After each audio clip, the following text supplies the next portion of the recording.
Assalamualaikum. Hello everyone. Welcome to my channel Super Kitchen Recipe. আশা করব সবাই অনেক বেশি ভালো আছেন।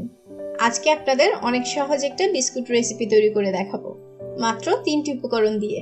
গ্যাসের চুলায় খুব সহজে মজার বিস্কুট কিভাবে তৈরি করবেন আজকের রেসিপিতে তাই শেয়ার করব। সামান্য কয়টা উপকরণ দিয়ে তৈরি বিস্কুটটি খেতে সত্যি অনেক মজার হয়। একবার ট্রাই না করলে বুঝবেন না। এই বিস্কুটগুলো প্রথমবারেই অনেক পারফেক্ট করে তৈরি করা যায়। বাসায় তৈরি সবকিছুই স্বাস্থ্যকর হয় আর এমনিতেই এই বিস্কুট বাচ্চারা খেতে অনেক বেশি পছন্দ করবে। তো একবার অবশ্যই ট্রাই করে দেখবেন আর রেসিপিটি ভালো লাগলে ভিডিওটি অবশ্যই শেয়ার করে দিবেন। আর চ্যানেলের নতুন দর্শক হয়ে থাকলে এমন আরো সহজ সব রেসিপির জন্য অবশ্যই চ্যানেলটি সাবস্ক্রাইব করে রাখবেন। তো চলে যাচ্ছি রেসিপি তৈরিতে। প্রথমে চুলায় একটা হাঁড়ি বসিয়ে এর মধ্যে দিয়ে দিচ্ছি পরিষ্কার বালি। এর মধ্যে একটা স্ট্যান্ড বসিয়ে নিচ্ছি। এখন হাঁড়িতে একটা ঢাকনা দিয়ে দিব। এখন হাই হিটে হাঁড়িটাকে 8 থেকে 10 মিনিট প্রিহিট করে নিব। হাঁড়িটা গরম হতে হতে এইদিকে নিয়ে নিব একটা ব্লেন্ডারের জার। এখন এর মধ্যে নিয়ে নিচ্ছি হাফ কাপ পরিমাণ চিনি। এখন এই চিনিটাকে ব্লেন্ড করে একদম গুঁড়া পাউডার করে নিতে হবে। চাইলে চিনিটাকে পাটায় বেটেও গুঁড়া পাউডার করে নেওয়া যাবে। এই তো পাউডার করে নেওয়া হয়ে গেছে। ঠিক এমনটা মিহি পাউডার করে নিতে হবে। এখন এটাকে সাইডে রেখে দিয়ে এদিকে একটা বাটির উপর একটা স্টিলের ছাঁকনি বসিয়ে দিব। এখন এর মধ্যে দিচ্ছি 1 কাপ পরিমাণ গমের আটা।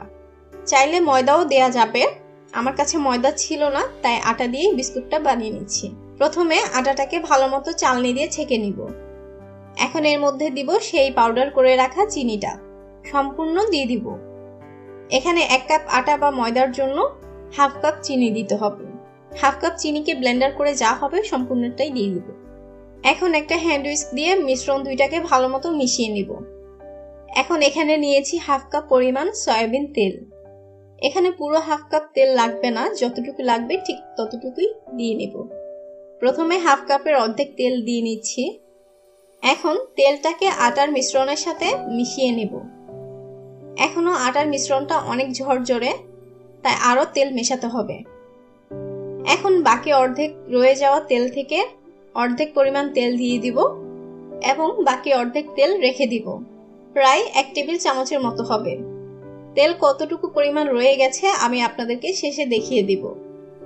এখন তেল সহ মিশ্রণটা ভালোমতো মাখিয়ে নিব। এখন থেকে আর তেল অ্যাড করা যাবে না। এখন ডোটা পারফেক্ট আছে। এখন এই ডো থেকে একটা বিস্কুট আমি বানিয়ে দেখাচ্ছি। এভাবে হাত দিয়ে ঘুরিয়ে ঘুরিয়ে গোল শেপ করে বিস্কুট আকার বানিয়ে নিতে হবে।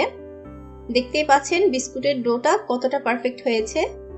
বিস্কুটের শেপ কত সুন্দরভাবে স্মুথলি হয়ে যাচ্ছে, একটু ফেটে বা ভেঙে যাচ্ছে না। এভাবে বাকি সবগুলো বানিয়ে নিব।